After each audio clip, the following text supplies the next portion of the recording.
Assalamualaikum, wahai saudaraku, jangan lupa untuk like, komen, dan subscribe agar tidak ketinggalan kisah-kisah menarik dan penuh pelajaran lainnya. Di balik laju futuristik kereta cepat, WOS, yang membelah Jakarta dan Bandung, terkubur sebuah mega skandal yang siap meruntuhkan fondasi Republik. Purbaya, Menteri Keuangan yang dikenal jenius dalam forensik angka, menemukan anomali senilai 300 juta dolar Amerika yang tersamar rapi dalam pos biaya tak terduga.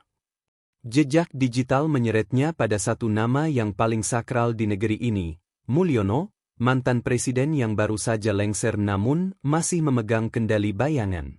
Melalui sandi rahasia, Bengawan, dana proyek strategis nasional itu ternyata dialirkan untuk melanggengkan dinasti kekuasaan. Ketika intimidasi, teror mistis, dan serangan siber mulai menghantui, Purbaya dihadapkan pada pilihan mustahil, mengubur temuan itu demi stabilitas politik semu, atau menabuh genderang perang melawan sosok yang pernah dianggap bapak pembangunan.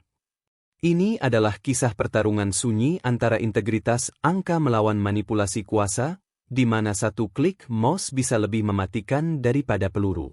Langsung saja kita simak ceritanya. Disclaimer. Cerita ini hanyalah fiksi belaka, tidak benar adanya, karena pada dasarnya cerita ini bertujuan untuk memberikan hiburan dan pesan moral, sebuah renungan dan pelajaran hidup. Malam itu, gedung Juanda di Kompleks Kementerian Keuangan tampak seperti raksasa yang tertidur. Namun di lantai 3, lampu ruang kerja Purbaya masih menyala terang. Hujan lebat memukul kaca jendela, menciptakan irama monoton yang menemani Purbaya menatap layar monitor ganda di hadapannya. Sebagai Menteri Keuangan yang baru menjabat, ia mewarisi tugas berat, melakukan bedah mayat terhadap anggaran pendapatan dan belanja negara, APBN, yang berdarah-darah akibat beban bunga utang infrastruktur. Fokus utamanya malam itu adalah PT KCIC dan proyek kebanggaan rezim sebelumnya, Kereta Cepat Jakarta-Bandung, atau yang dikenal sebagai WOS. Di atas meja mahoni itu, terhampar dokumen audit forensik setebal 500 halaman tentang cost overrun atau pembengkakan biaya proyek yang mencapai angka fantastis, 1,2 miliar dolar AS. Secara resmi, narasi yang dibangun pemerintahan Presiden Mulyono kala itu adalah kenaikan harga bahan baku global dan biaya pembebasan lahan yang rumit. Namun, mata terlatih Purbaya, yang pernah menjadi auditor senior di Bank Dunia, menangkap pola fraktal yang mencurigakan dalam data cash flow penyertaan modal negara, PM. Ada ketidakcocokan matematis antara volume material beton yang dilaporkan dengan realisasi fisik di lapangan pada segmen Tegal Luar. Purbaya memperbesar tampilan pada pos pengeluaran bertajuk, mitigasi risiko geoteknik, konsultasi lahan. Angkanya mencapai 300 juta dolar AS, dicairkan hanya dalam waktu 3 bulan menjelang akhir masa jabatan Mulyono. Dana itu mengalir melalui Bank BUMN ke sebuah konsorsium kontraktor lokal bernama Nusantara Eka Sarana. Dengan jari gemetar, Purbaya menelusuri jejak digital perusahaan tersebut melalui sistem pertukaran informasi pajak otomatis, IOI.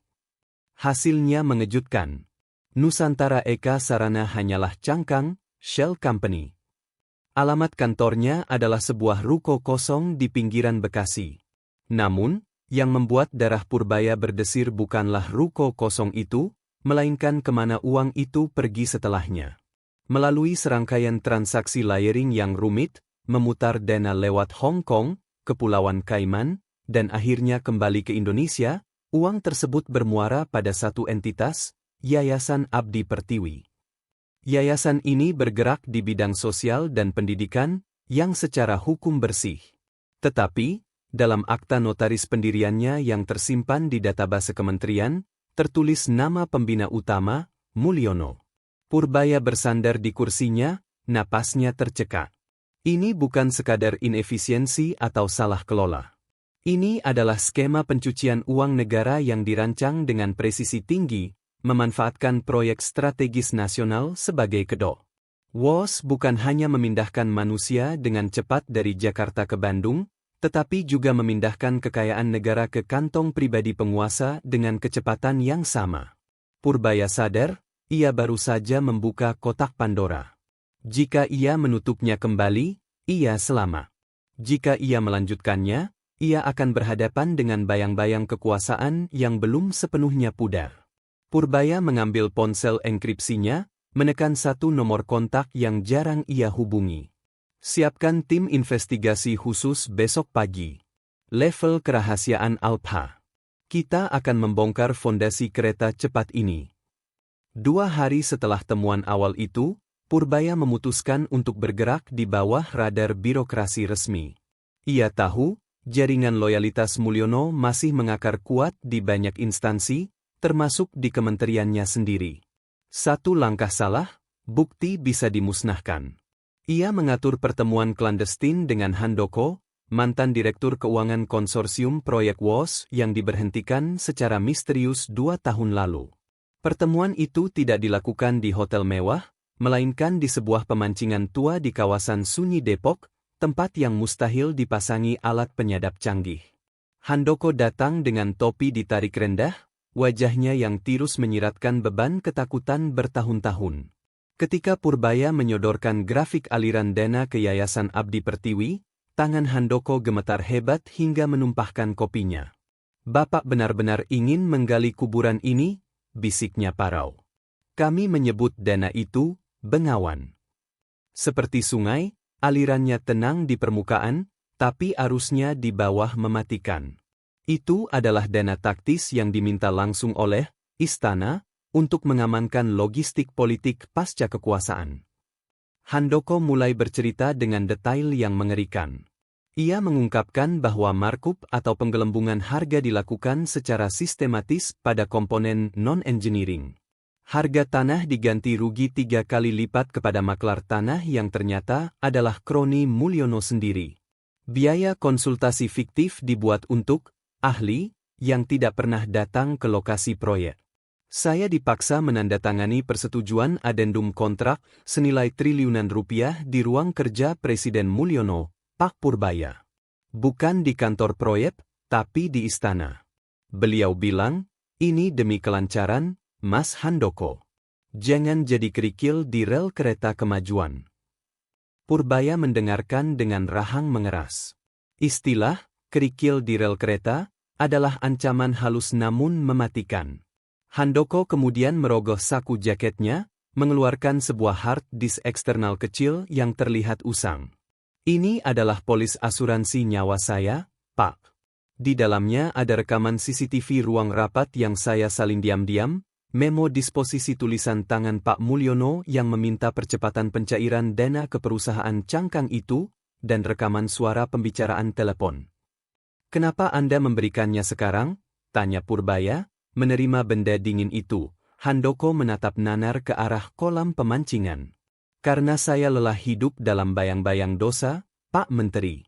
Kereta itu, setiap kali saya melihat berita tentang WOS yang melesat cepat, saya tidak melihat kebanggaan. Saya melihat uang sekolah anak-anak Indonesia, uang obat puskesmas, yang dibakar untuk ambisi satu orang. Tolong, Pak Purbaya. Hentikan keretanya sebelum menabrak kita semua." Purbaya menggenggam hard disk itu erat. Di tangannya kini ada senjata nuklir politik. Namun, ia juga sadar peringatan Handoko bukan isapan jempol. Mulyono mungkin sudah pensiun, tapi gurita bisnis dan politiknya masih mampu mencekik siapa saja yang berani mengusik ketenangannya. Kembali ke Jakarta, Purbaya merasa atmosfer di sekelilingnya berubah menjadi medan perang tak kasat mata. 3 hari setelah menerima data dari Handoko, serangan dimulai. Bukan serangan fisik yang kasar, melainkan teror psikologis yang dirancang untuk meruntuhkan mental. Server pribadi Kementerian Keuangan mengalami upaya peretasan brute force tingkat militer yang hampir melumpuhkan sistem perbendaharaan negara. Di rumah dinasnya, listrik tiba-tiba padam di tengah malam, dan Purbaya menemukan bangkai burung gagak di teras depan dengan pita merah, simbol peringatan, darah, dari budaya mistis kuno. Namun, intimidasi itu justru menjadi bensin bagi keberanian Purbaya. Ia memanggil Jaksa Agung, Burhanuddin, sahabat lamanya sejak masa kuliah yang dikenal memiliki integritas baja. Di sebuah Safe House milik kejaksaan di kawasan Sentul, mereka membedah isi hard disk Handoko. Suara Mulyono terdengar jernih dari rekaman itu, tenang, berwibawa, namun penuh manipulasi. Pastikan audit BPKP bersih. Masukkan selisihnya ke pos biaya tak terduga. Kita butuh dana ini, cair, sebelum pemilu. Kalau ada yang tanya, bilang ini harga kedaulatan teknologi. Rakyat suka cerita heroisme, mereka tidak peduli soal angka. Burhanuddin melepaskan kacamatanya, memijat pelipisnya yang berdenyut. Ini gila, Pur. Dia memanipulasi nasionalisme untuk merampok negara. Kalau kita bawa ini ke pengadilan, goncangannya akan luar biasa. Pendukung fanatiknya akan turun ke jalan, ekonomi bisa kies sesaat. Purbaya menatap lurus ke mata sahabatnya. Justru kalau kita diam, Bur, kita membiarkan kanker ini memakan sumsum tulang negara. 300 juta dolar itu setara dengan biaya membangun ribuan sekolah di pedalaman. Kita tidak sedang melawan politisi biasa, kita melawan mitos. Mitos bahwa dia adalah Ratu Adil, padahal dia hanya pencuri berdasi. Malam itu, strategi disusun. Mereka tahu prosedur standar tidak akan mempan. Mulyono memiliki tim pengacara kelas 1 dan pengaruh di mahkamah. Mereka harus menyusun dakwaan dengan metode follow the money yang tak terbantahkan, mengunci bukti forensik digital yang tidak bisa disangkal oleh alibi politik apapun. Purbaya bekerja tanpa tidur selama 48 jam, memetakan setiap sen uang negara yang berpindah dari kas negara ke rekening Yayasan Mulyono. Ia menyusun konstruksi hukum tindak pidana pencucian uang, TPPU, berlapis korupsi. Di tengah keheningan malam, sebuah pesan masuk ke ponsel Purbaya dari nomor tak dikenal. Sayang sekali karir cemerlang harus hancur karena mengusik singa tua yang sedang tidur. Purbaya hanya tersenyum kecut. Ia membalas pesan itu dalam hatinya. Singa itu tidak tidur, dia sedang memakan bangkai rakyatnya sendiri. Dan pemburu sudah datang. Sebelum surat perintah penahanan, Sprinhan, ditandatangani, Purbaya merasa perlu melakukan satu langkah terakhir, konfrontasi langsung. Ini adalah etika seorang negarawan, sekaligus upaya untuk melihat apakah masih ada sisa nurani di dalam diri Mulyono. Purbaya terbang ke Solo, menuju kediaman pribadi Mulyono yang legendaris. Rumah itu luas, bergaya joglo mewah dengan kayu jati tua yang nilainya miliaran rupiah, dikelilingi taman yang asri. Sebuah benteng ketenangan yang dibangun di atas tumpukan uang haram. Mulyono menyambutnya di pendopo belakang. Ia tampak sepuh namun matanya masih tajam, memancarkan aura kekuasaan yang belum luntur. Dik Purbaya, kejutan yang menyenangkan. Menteri Keuangan pasti sibuk mencari uang, kenapa malah main ke rumah pensiunan? Sapanya dengan senyum ramah yang dilatih selama puluhan tahun di depan kamera. Purbaya tidak membuang waktu untuk basa-basi. Ia meletakkan satu berkas tipis di meja marmer, ringkasan eksekutif aliran dana WOS. Saya tidak datang untuk basa-basi, Pak. Saya datang untuk memberi Bapak kesempatan menyerahkan diri secara terhormat sebelum Kejaksaan Agung menjemput paksa besok pagi. Senyum Mulyono perlahan menghilang, digantikan oleh ekspresi dingin yang menusuk. Ia melirik berkas itu sekilas tanpa menyentuhnya. Kamu naif, Purbaya. Kamu pikir memimpin negara 270 juta orang itu bisa hanya dengan buku teks akuntansi? Proyek strategis seperti WOS butuh pelumas. Ada pihak-pihak yang harus diamankan, ada loyalitas yang harus dibeli demi stabilitas. Uang itu adalah harga kecil untuk warisan infrastruktur yang akan dinikmati cucu cicitmu. Itu bukan pelumas, Pak. Itu racun, potong Purbaya tegas, suaranya bergetar menahan amarah. Bapak mencuri hak rakyat miskin. Bapak menggunakan narasi, karya anak bangsa, untuk memperkaya diri dan kroni. Warisan apa yang Bapak bicarakan? Warisan utang? Warisan budaya korupsi yang Bapak normalkan. Mulyono tertawa kecil, suara yang kering dan meremehkan. Siapa yang akan percaya padamu? Saya membangun jalan tol, bendungan, bandara. Rakyat mencintai saya. Kamu hanya teknokrat yang tidak punya basis massa. Jika kamu menangkap saya, kamu akan memicu kerusuhan. Pikirkan dampaknya pada rupiah, pada investasi. Purbaya berdiri, merapikan jasnya dengan tenang. Rupiah akan jatuh sebentar, tapi akan bangkit lebih kuat karena fondasinya bersih.